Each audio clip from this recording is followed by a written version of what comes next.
اعوذ باللہ من الشیطان الرجیم بسم اللہ الرحمن الرحیم یسألونک عن الشہر الحرام قتال فیہ قل قتال فیہ کبیر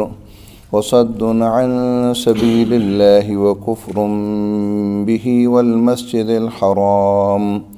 وإخراج أهله منه أكبر عند الله والفتنة أكبر من القتل ولا يزالون يقاتلونكم حتى يردوكم عن دينكم إن استطاعوا ومن يرتد منكم عن دينه فيمت وهو كافر فأولئك حبطت أعمالهم في الدنيا والآخرة وأولئك أصحاب النار هم فيها خالدون إن الذين آمنوا والذين هاجروا وجاهدوا في سبيل الله أولئك يرجون رحمة الله واللہ غفور رحیم صدق اللہ العظیم رب اشرح لی صدری ویسر لی امری واحلل عقدۃ من لسانی یفقہوا قولی یسألونک یہ تجھ سے پوچھتے ہیں عن الشہر الحرام حرام مہینوں کے بارے میں قتال لڑائی کرنا فیہ ان میں کیسے ہے قل کہہ دیجئے قتال لڑائی کرنا فی ہے ان میں کبیر بڑا گناہ ہے وصد اور روکنا عن سبیل اللہ اللہ کے راستے سے وکفر اور انکار کرنا بھی اس کا یعنی اللہ کا والمسجد الحرام اور مسجد حرام سے روکنا وإخراج اور نکالنا اہلہ اس کے رہنے والوں کو منہ اس سے یعنی اس مسجد حرام سے اکبر زیادہ بڑا گناہ ہے عند اللہ اللہ کے ہاں والفتنۃ اور فتنہ اکبر زیادہ بڑا ہے من القتل قتل سے ولا یزالون اور یہ ہمیشہ یقاتلونکم تم سے لڑتے رہیں گے حتیٰ یہاں تک کہ یردوکم یہ تمہیں واپس کر دیں یہ تمہیں لوٹا دیں عن دینکم تمہارے دین سے ان استطاعوا اگر یہ کر سکیں اگر یہ طاقت رکھیں ومن اور جو یرتدد پھر جائے گا منکم تم میں سے عن دینی اپنے دین سے فیمت پس وہ مرے وہو کافر اس حال میں کہ وہ کافر ہو فاولئک پس یہ لوگ ہیں حبطت ضائع ہو گئے اعمالہم ان کے اعمال فی دنیا میں والآخرت اور آخرت میں واولئک اصحاب النار اور یہ لوگ آگ والے ہیں ہم فیہا خالدون یہ ہمیشہ اس میں رہنے والے ہیں ہم یہ لوگ فیہا اس میں یعنی اس آگ میں خالدون ہمیشہ رہنے والے ہیں ان الذین آمنوا بے شک وہ لوگ جو ایمان لائے والذین ہاجروا اور جنہوں نے ہجرت کی وجاہدوا اور جنہوں نے جہاد کیا فی سبیل اللہ اللہ کے راستے میں اولئک یہ لوگ ہیں یرجون جو امیدوار ہیں رحمت اللہ کی رحمت کے واللہ اور اللہ تعالی غفور بہت زیادہ بخشنے والا رحیم ہمیشہ رحم کرنے والا ہے پہلی آیت کے شان نزول میں مفسرین نے ایک واقعہ بیان کیا ہے پہلی آیت اس کے بارے میں ہے نبی صلی اللہ علیہ وسلم نے عبداللہ بن جحش رضی اللہ تعالیٰ عنہ کو 8 آدمیوں کا ایک چھوٹا سا لشکر دیا اور کہا کہ مکہ اور طائف کے درمیان وادی نخلا میں وہ قیام کریں اور کفار پر کی حرکتوں پر نظر رکھیں، اور لڑائی سے منع کر دیا، لڑنا نہیں ہے۔ اگرچہ جہاد کی اجازت ہو چکی تھی، لیکن آپ نے ان کو منع کر دیا کہ لڑائی نہیں کرنی ہے، جاسوسی کرنی ہے، کفار کی نقل و حرکت پر نظر رکھ کر دیکھنا ہے۔ جمادی ثانی کی آخری تاریخ تھی، 30 کا مہینہ تھا، اور یہ سمجھے کہ شاید 30 کا نہیں 29 کا مہینہ تھا۔ یہ سمجھے کہ جمادی ثانی کی 30 تاریخ ہے، حالانکہ رجب کی پہلی تاریخ تھی، اور رجب اشہر حرام یعنی 4 مہینے جو ملت ابراہیمی میں حرام مہینے قرار دیے گئے تھے، تو اس پر کفار مکہ کا بھی عمل تھا اس وقت تک۔ تو ان 4 مہینوں میں رجب عمرے کے لیے تھا، ذی القعدہ، ذی الحجہ اور محرم، یہ 3 مہینے حج کے لیے۔ اس میں لڑائی اور قتل و غارت بالکل منع تھی۔ مسلمان طیش میں آئے اور کفار کے ایک چھوٹے سے تجارتی ایک چھوٹا سا قافلہ تھا، چند آدمیوں کو اس پر حملہ کر دیا، اور عمر بن عبداللہ حضرمی ایک کافر کو قتل بھی کر دیا، ایک بھاگ گیا، اور 2 کو قید کر کے مدینہ چلے آئے۔ اب یقینی بات ہے کہ 13 سال تک کفار مکہ نے مسلمانوں پر ظلم و ستم ڈھائے تھے اور انتہائی اذیتیں دی تھیں۔ جب اچانک ان کو دیکھا تو اپنے حواس پر قابو نہ رہا اور حملہ کر دیا۔ یہ مسلمان سے غلطی ہو گئی، غلطیاں 2 ہو گئیں۔ ایک تو یہ کہ لڑائی سے آپ نے منع کیا تھا، لڑائی کر لی۔ دوسری یہ کہ اشہر حرام مہینوں میں حملہ کر دیا۔ اگر دوسری غلطی تھی، یہ جان بوجھ کر انہوں نے نہیں کی، وہ جو سمجھے جمادی ثانی کی آخری تاریخ ہے۔ اب یہ واقعہ جب ہوا تو کفار نے اور مدینہ کے اندر یہودیوں نے اور منافقین نے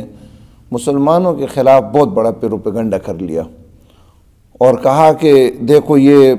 عدل قائم کرنے کے لیے اٹھے ہیں، بڑے نیک بنے پھرتے ہیں، اور اشہر حرم کا بھی کوئی لحاظ نہیں ہے، لوگوں کو نیکی کی دعوت دیتے ہیں، خود ایسے ہیں اور ویسے ہیں۔ ہر دور میں ایسے ہوتا ہے، کوئی بھی آدمی نیک آدمی ہو نا، یا کوئی اصلاحی تنظیم ہو، یا کوئی انقلابی تحریک ہو، جو بھی ہو، اچھا کام کرنے والی ہو،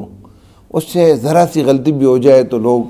اس دور کا جو بھی میڈیا ہو نا، اس وقت تو افراد میڈیا تھے، آج کل تو جعلی میڈیا ہر جگہ پھیلا ہے، اس کے خلاف ایک عجیب پروپیگنڈے کا طوفان کھڑا کر دیتے ہیں۔ ساری دنیا غلطیاں کرتی ہے، بڑے بڑے گناہ ہوتے ہیں، لیکن مدرسے کی کسی آدمی سے یا کسی اسلامی تحریک کے آدمی سے اگرچہ اس نے جرم نہ بھی کیا ہو، بعض اوقات جھوٹے الزامات کو بھی جو ہوا دیتے ہیں تو پوری دنیا چیخ اٹھتی ہے۔ تو یہ رویہ اس وقت بھی سامنے آیا، تو اس پر مسلمان بڑے پریشان تھے۔ حالانکہ جب یہ واپس مدینہ آئے تو نبی صلی اللہ علیہ وسلم نے ان سے خفا ہوئے، ناراض ہوئے، اور قیدیوں کو چھوڑ دیا، اور ان کا جو لوٹا ہوا مال تھا اس میں سے بھی ایسا نہیں نکالا، اور کہا کہ میں نے تو تمہیں منع کیا تھا اور تم نے کیوں جنگ کی۔ اتنا ہی ہو سکتا تھا۔ اتفاقاً ایک جھڑپ ہوئی۔ اب اس پر مسلمان جو سادہ لو مسلمان تھے بہت پریشان تھے کہ یہ تو بہت برا ہوا، ہماری بدنامی ہو گئی، ہمارے لوگوں نے کیا کر لیا۔ اس طرح کے لوگ جو ہے نا پریشان تو ہو جاتے ہیں۔ اس پر یہ آیت نازل ہوئی اور کہا کہ یسألونک عن الشہر الحرام قتال فیہ، یہ تو اس سے پوچھتے ہیں کہ حرام مہینوں میں لڑائی کرنا کیسے ہے۔ جمہور علماء کے نزدیک اب ان 4 مہینوں کی حرمت ختم ہو چکی ہے۔ جب طائف کا آپ نے محاصرہ کیا تو ذی القعدہ کے کچھ دنوں میں یہ محاصرہ رہا، اور ذی القعدہ حرام مہینوں میں تھا، اور طائف بالکل نبی صلی اللہ علیہ وسلم کی آخری یعنی دور کی جو غزوات ہیں اس میں سے ہے۔ اس وجہ سے جمہور کے نزدیک اب حرام مہینوں کی حرمت باقی نہیں ہے، ختم ہو گئی ہے۔ قل کہو قتال فیہ کبیر، ان میں لڑائی کرنا بڑا گناہ ہے، اس میں کوئی بالکل یہ گناہ ہے، لیکن کم از کم یہ کفار مکہ کو تو جو ہے نا یہ بات نہیں کہنی چاہیے۔ انہوں نے تو اپنا گریبان کے اندر اپنے گریبان میں جھانک کر نہیں دیکھا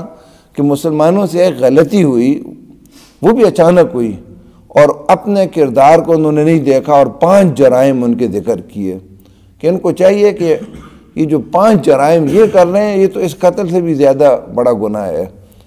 وصد عن سبیل اللہ کا پہلا جرم کیا ہے؟ اور روکنا اللہ کے راستے سے۔ نمبر 2 وکفر بھی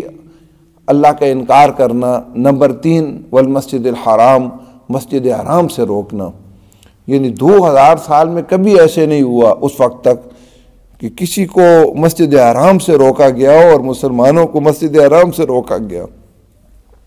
اور ایسے حالات ان پر پیدا کیے کہ انہیں مجبور ہو کر ہجرت کرنا پڑی۔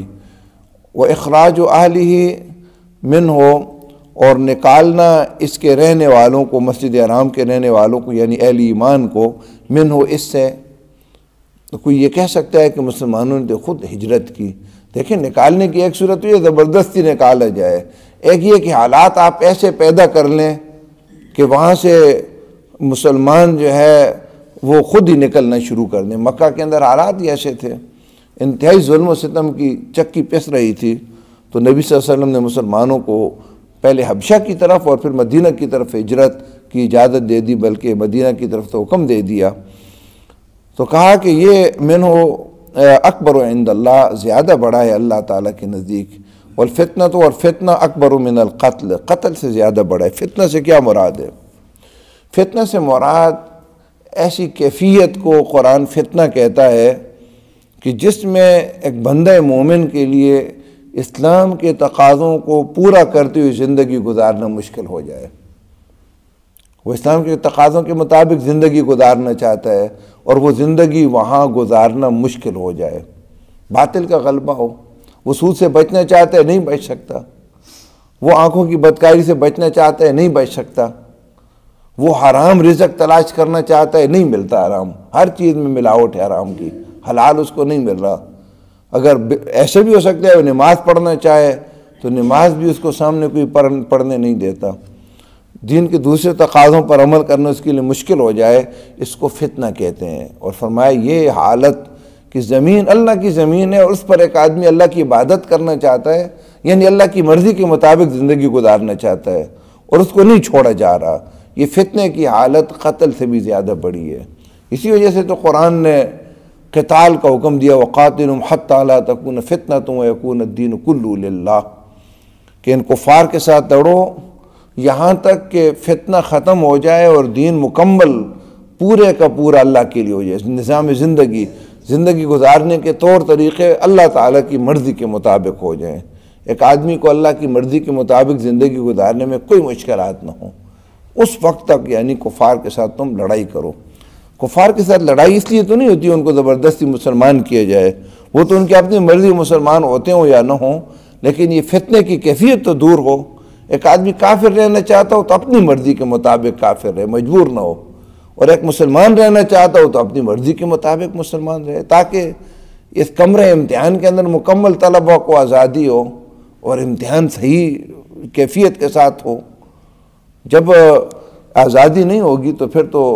جو ہے نا یہ مسلمان کے لیے اسلام کے تقاضوں کے مطابق یہ جو امتحان ہے اس میں اپنی مرضی کے مطابق تو وہ زندگی نہیں گزار سکے گا، اس لیے اس کو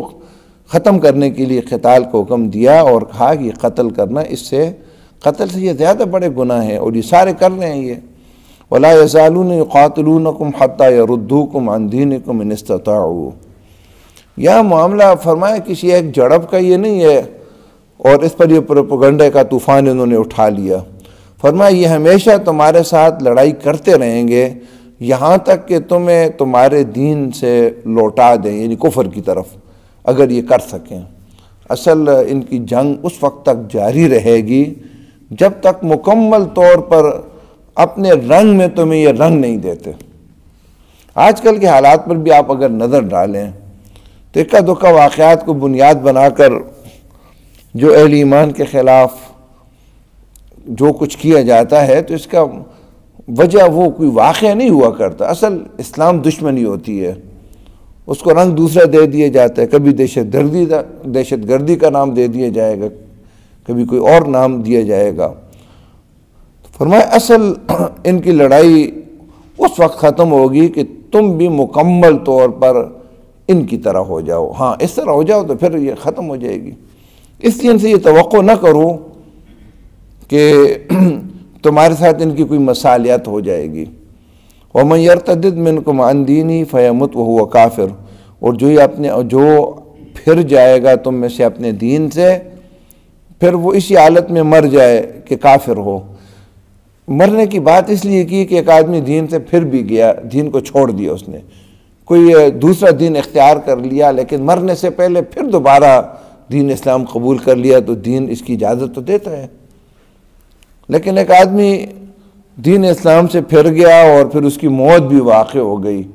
اور مرنے کے وقت اس کی کفر کی حالت تھی، تو اس کی جو حالت اسلام کے اندر، ایمان کے اندر جتنے اس نے اعمال کیے وہ سارے ضائع ہو گئے۔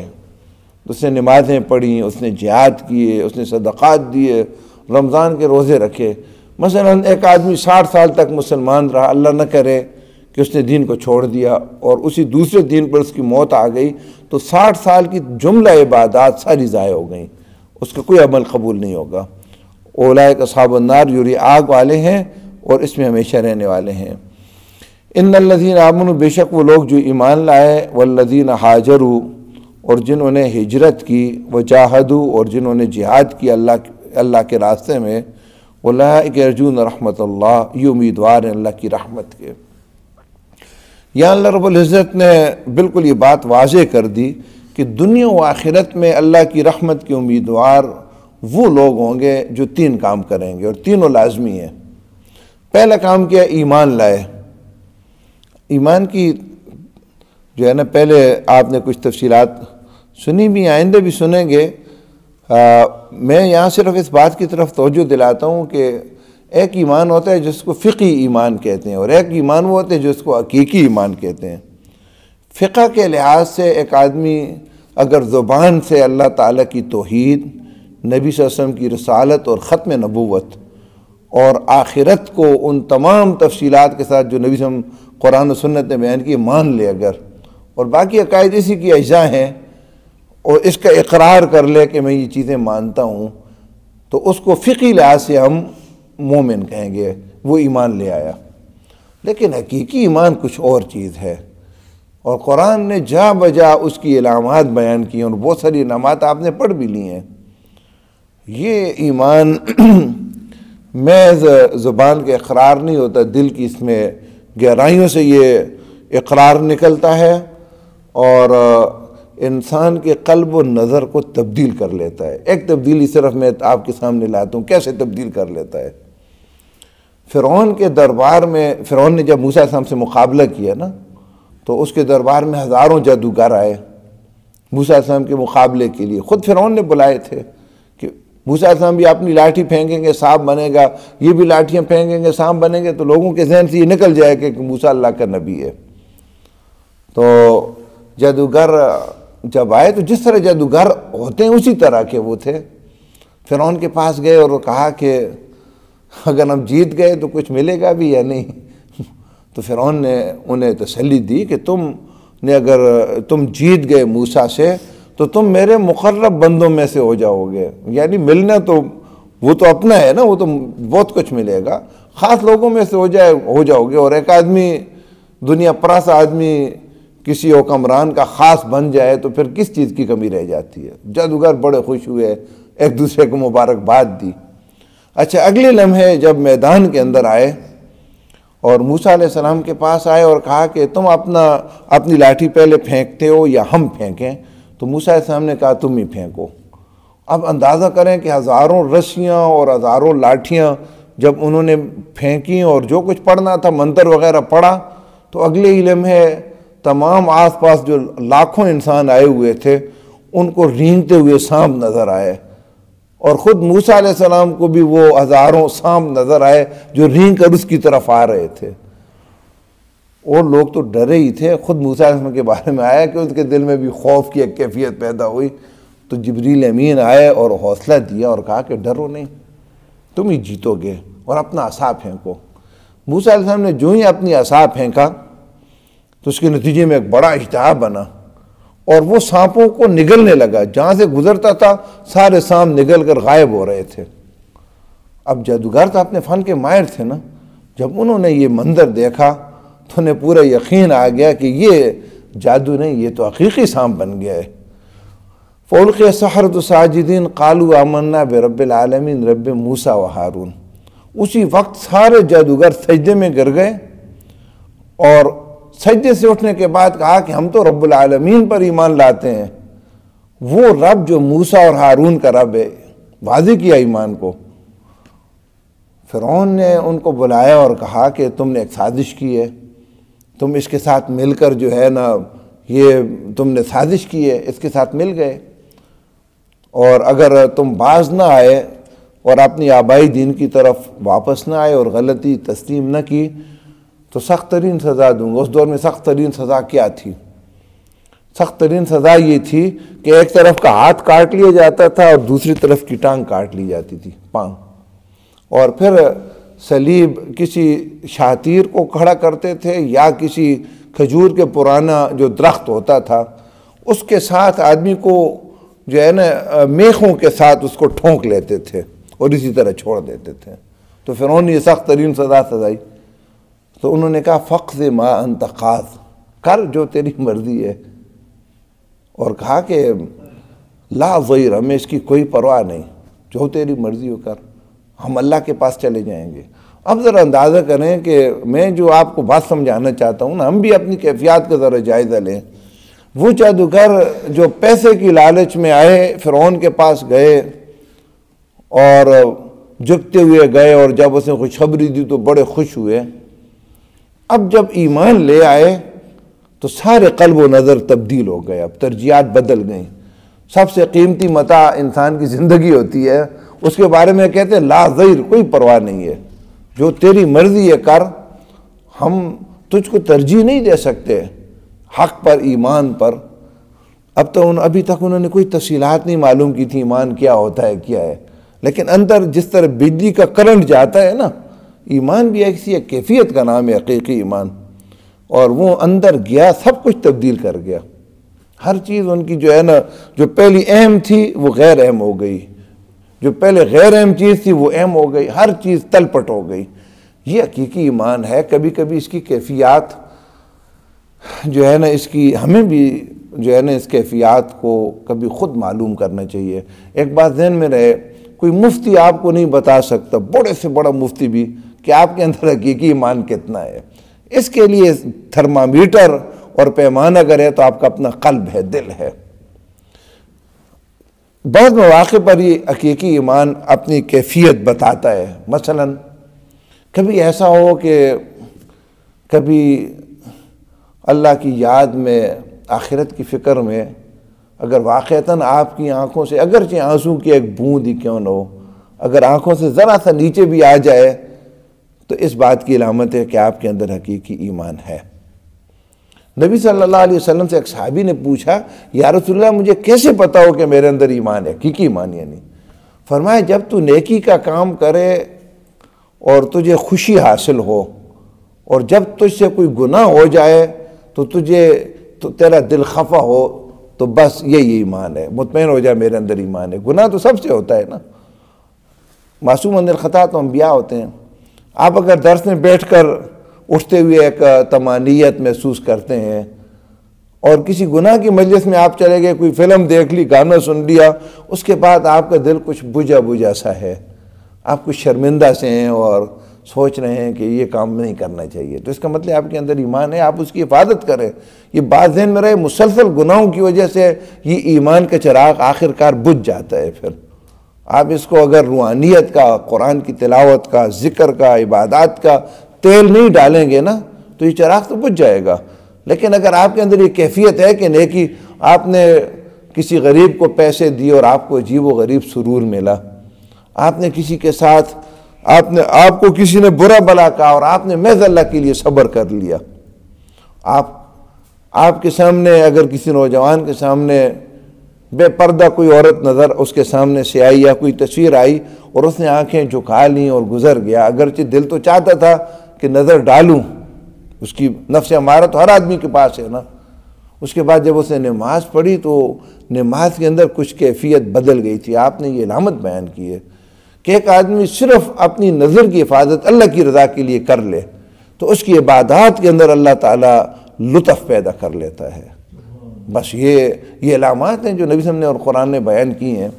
تو پہلی بات تو اللہ کی رحمت کی امیدوار ہونے کے لیے ضروری ہے کہ حقیقی ایمان لائے، اصل نمبر 2، اور جنہوں نے ہجرت کی، اور نمبر 3 جنہوں نے جہاد فی سبیل اللہ کیا۔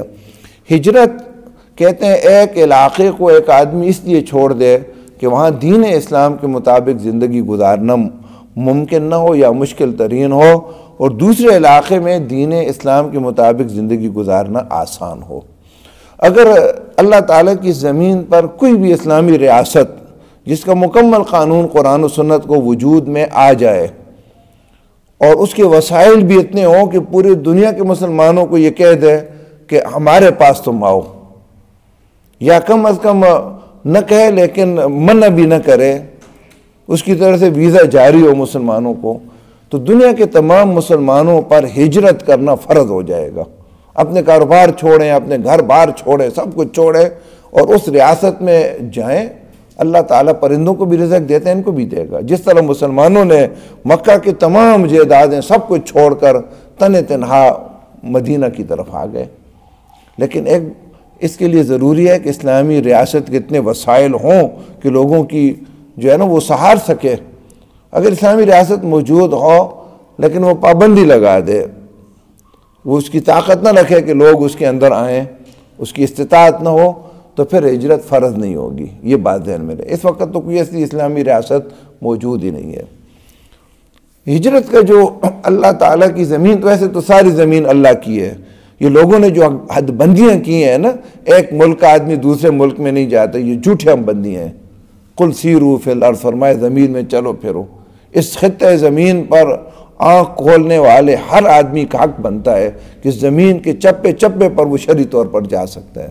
اس کے لیے کوئی ممانعت نہیں ہونی چاہیے۔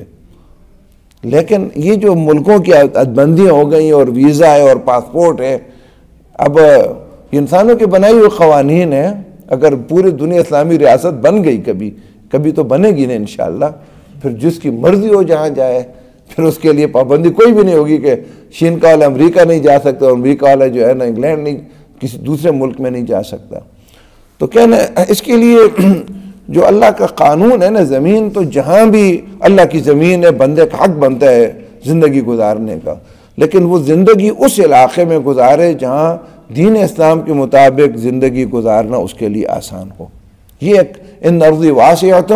فایہ فاعبدون، بے شک میری زمین وسیع ہے، پس میری ہی تم بندگی کرو۔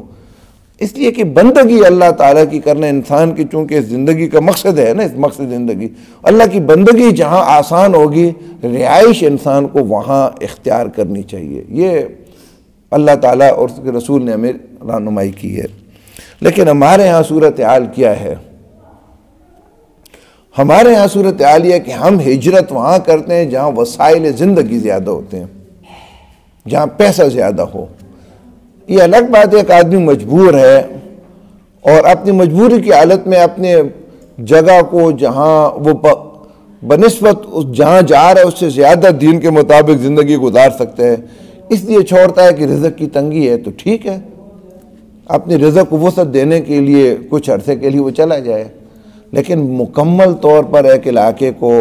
چھوڑ کر وسائل کے لیے کسی دوسرے علاقے میں چلے جانا، میں سمجھتا ہوں، میرا اپنی دانہ رائے یہ بالکل غلط ہے، یہ نہیں ہونا چاہیے۔ ہمارے بہت سارے خاندان دارالکفر کے اندر جا کر وہ کہتے ہیں نا، گدہ جو ہے نا نمک کی کان میں نمک بن جاتا ہے، آخرکار وہ نمک بن رہے ہیں۔ پوری فیملیاں ہجرت کر کے مستقلاً چلی گئی ہیں۔ اچھا کیا دلائل کیا ہے؟ کہتے ہیں جی وہاں علاج بہت اچھا ہے، کھانے پینے کی چیزیں وافر ہیں، پیسہ زیادہ ہے، یہ وسائل ہیں اس لیے ہم جا رہے ہیں۔ اور چونکہ دین کا تصور بھی ہمارے یہ ہے کہ وہ اقبال نے کہا نا کہ امامت کیا ہے، امامت کی حقیقت کیا ہے، یہ کیا جانے 2 رکعت کے امام۔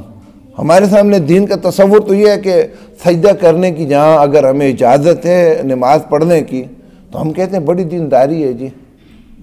نماز میں تو کوئی رکاوٹ نہیں، مسجدیں لوگ مناتے ہیں۔ چرچ انگلینڈ کے اندر، امریکہ کے اندر بہت سارے چرچ مسلمانوں نے خرید لی ہیں، مسجدیں بنا لی ہیں۔ لیکن ایک بات ذہن میں رہے کہ اللہ کی بندگی سے مراد صرف نماز نہیں ہوتی، مکمل زندگی اللہ تعالیٰ کے قوانین کے مطابق گزارنا اللہ کی بندگی اس کو کہتے ہیں۔ اب یہ خود لوگوں کے سوچنے کا سوال ہے کہ پاکستان کے اندر سود سے بچنا آسان ہے یا وہاں، اور سود کن کن شکلوں میں؟ انشورنس کے بارے میں تمام مستند علماء کی رائے یہی ہے کہ مکمل انشورنس کا نظام سودی ہے۔ کہاں انسان کی وجود کی بھی انشورنس، گھر کی بھی انشورنس، گاڑی کی بھی انشورنس کا نظام کہاں ہے؟ کہاں کس ملک کے اندر یہ نظام ہے کہ کوئی آدمی کیش پر کام نہیں کر سکتا، لازماً سودی اکاؤنٹ اس نے کھولنا اس کے لیے لازم ہے، اگر نہیں کرے گا تو زندگی نہیں گزار سکتا۔ میری تو اپنی دیانتدارانہ رائے یہ ہے، اور الحمدللہ میں نے اس پر خود عمل بھی کی ہے، کہ اس وقت دیکھیں آنے والے حالات کا کچھ پتہ نہیں ہے، پاکستان کے اندر بھی دین کے مطابق زندگی بڑی مشکل ہے۔ آپ اگر بجلی کا میٹر لگانے چاہیں بغیر رشوت کے نا، آپ کو پتہ چلے گا کتنا مشکل ہے۔ گیس کا میٹر لگائیں کتنا مشکل ہے، یہ اپنی جگہ پر سارے مسائل ہیں، لیکن بنسبت پورے دنیا کے اگر آپ اپنے پاکستان کو دیکھیں تو یہ واحد ملک ہے جس کا دستور اسلامی ہے، جس کے اندر اسلام کے مطابق زندگی گزارنا کوئی جرم نہیں ہے، بلکہ بغیر اسلام کے زندگی گزارنا جرم ہے۔ دستوری لحاظ سے پاکستان میں سود جرم ہے، اگرچہ ہو رہا ہے، بدکاری جرم ہے اگرچہ ہو رہی ہے۔ دستوری لحاظ سے دنیا کی واحد ریاست ہے جو مکمل اسلامی ہے، اور یہاں ہم اگر اسلام کے مطابق زندگی گزاریں اور دین اسلام کا کام کریں، خصوصاً غلبہ دین کا، تو دوسرے علاقوں کے بنسبت یہاں آسان ہے۔ اس لیے بہتر تو یہ ہے کہ ایک آدمی اگر اس کی دار روٹی چلتی ہو، حالات اتنے ہوں، تو دنیا کے کسی علاقے میں نہ جائے، یہاں آ کر اللہ تعالیٰ کی دین کی مکمل پابندی بھی کرے، باجماعت نماز بھی ادا کرے، اللہ تعالیٰ کی دین کی دعوت بھی دے، قرآن کا علم بھی سیکھے، اس روشنی کو بھی پھیلائے، اور اس قرآن کے نظام کے غلبے کے لیے کوشش بھی کرے۔ کہیں کوئی رکاوٹ نہیں ہے، کوئی جرم نہیں ہے، آئین کے لحاظ سے یہ سارے کام جائز ہیں۔ سعودی عرب کے اندر جو بڑی اسلامی ریاست ہمیں نظر آتی ہے، اگرچہ اسلامی ریاست تو نہیں ہے، چند حدود وہاں نافذ ہیں، وہاں تو امام کعبہ بھی مکمل اپنے ضمیر کے مطابق تقریر نہیں کر سکتے، لکھی ہوئی تقریر کرے گا وہ، ذرا سا ہٹ کر حکومت پر وہ تنقید کر اسی وقت اس کو اٹھا لیتے ہیں کسی کی۔ لیکن یہاں الحمدللہ اللہ تعالیٰ کا فضل و کرم ہم پر، اللہ تعالیٰ نے یہ جو ریاست ہمیں شب قدر میں دی ہے نا، تو انشاءاللہ آنے والی اسلام کی نشاط ثانیہ میں اس نے ایک بہت بڑا کردار ادا کرنا ہے۔ اللہ تعالیٰ کا ایک تحفہ ہے جو دنیا کو، اہل ایمان کو یہ ریاست دی ہے، اس لیے اہل پاکستان کو پاکستانی ہونے پر اللہ کا شکر ادا کرنا چاہیے۔ یہاں ہر نوجوان اس کی تمنا یہ ہوتی ہے کس طریقے سے یہاں سے میں بھاگ جاؤں، اور اس بات پر اللہ تعالیٰ سے وہ نالاں ہے، خفا ہے کہ تو نے مجھے پاکستان میں کیوں پیدا کیا۔ تو یہ ہجرت جو ہے وہاں ہونی چاہیے جہاں اللہ تعالیٰ کی دین کے مطابق زندگی گزارنا آسان ہو، اور جہاد سے مراد قتال نہیں ہے صرف کفار کے ساتھ لڑائی کرنا، اس کے لیے تو قتال کا لفظ ہے، اور کل کے درس میں آپ نے پڑھا جہاد ہر اس کوشش کو کہتے ہیں جو اللہ کے دین کی سربلندی کے لیے ہو، زبان سے ہو تو زبان کا جہاد، قلم سے ہو تو قلم کا جہاد، ہاتھ اور پاؤں سے ہو ہاتھ اور پاؤں کا جہاد ہے، مال سے ہو تو مال کا جہاد ہے۔ یہ اولئک یرجون رحمت اللہ، یہ تینوں کام جو کریں گے تو یہ اللہ تعالیٰ کی رحمت کے امیدوار ہیں۔ واللہ غفور الرحیم، یہ تین کام کرنے والوں سے بھی گناہ تو ہوں گے نا، غلطیاں کوتاہیاں تو ہوں گی، فرمایا غفور الرحیم، اللہ تعالیٰ بخشنے والا، ہمیشہ رحم کرنے والا ہے۔ بنیادی طور پر راستہ ٹھیک ہونا چاہیے، بنیادی طور پر ایک آدمی کا راستہ ہی غلط ہے تو اس کے لیے تو اللہ تعالیٰ کی پکڑ ہے، ان بطش ربک لشدید، لیکن بنیادی طور پر ایک آدمی ایمان بھی اس نے اختیار کیا ہے۔ اچھا، ہجرت کا نبی صلی اللہ علیہ وسلم نے اور جہاد کا اس کو بڑا وسعت دی ہے، ہر گناہ کو چھوڑنا بھی ہجرت قرار دیا گیا ہے، ہر بری عادت کو چھوڑنا بھی ہجرت ہے۔ ایک آدمی سود کھا رہا تھا، چھوڑ دیا، اس نے ہجرت کر لی۔ ایک آدمی نشے استعمال کرتا تھا، چھوڑ دیا اللہ کی رضا کے لیے، اس نے ہجرت کر لی۔ ایک آدمی نماز کا پابند نہیں تھا، پابندی سے نماز شروع کر دی، اس نے بھی ہجرت کر لی۔ تو یہ ہجرت کا عمل ہر معاشرے میں ہر وقت جاری رہتا ہے۔ اور جہاد آپ نے جو ہے نا ایک غزوے سے واپس آتے ہوئے کہا کہ تم جہاد اصغر سے جہاد اکبر کی طرف واپس جا رہے ہو،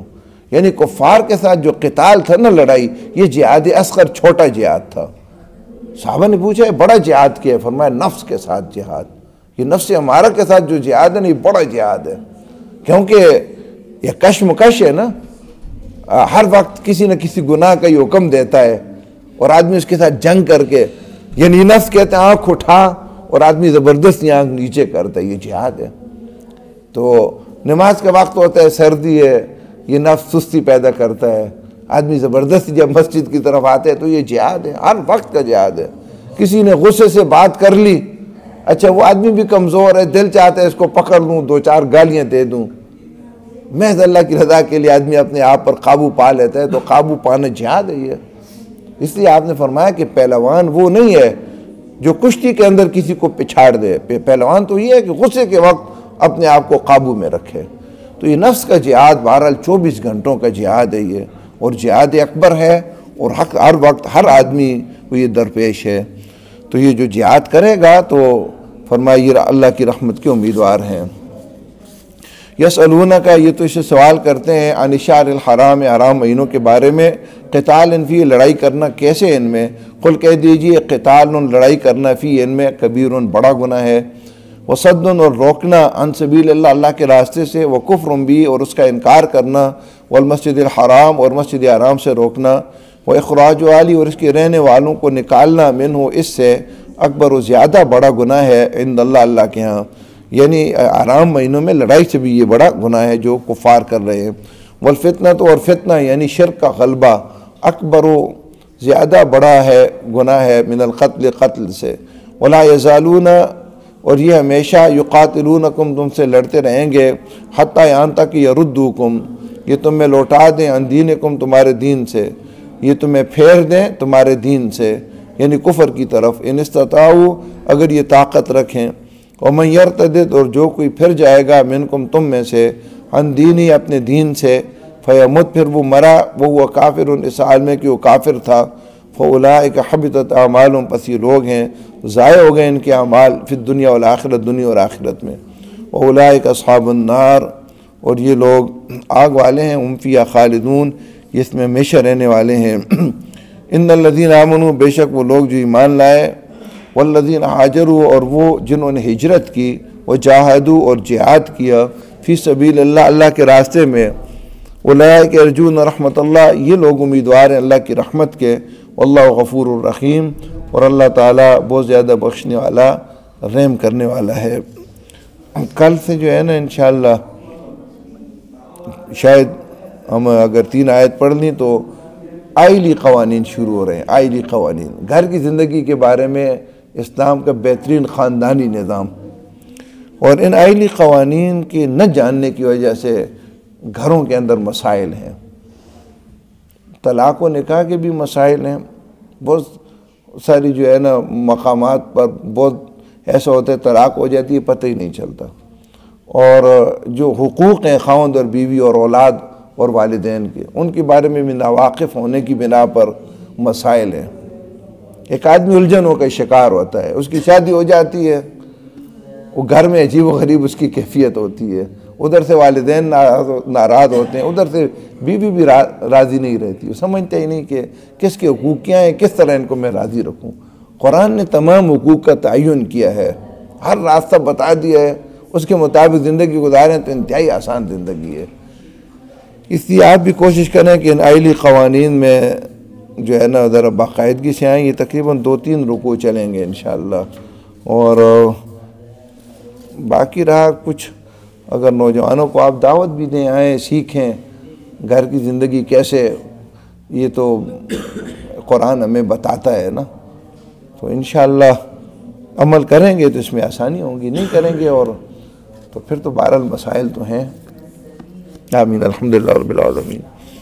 والعاقبۃ للمتقین والصلاۃ والسلام علی رسول الکریم ربنا آتنا فی الدنیا حسنۃ وفی الآخرۃ حسنۃ وقنا عذاب النار اللهم وفقنا لما تحب وترضى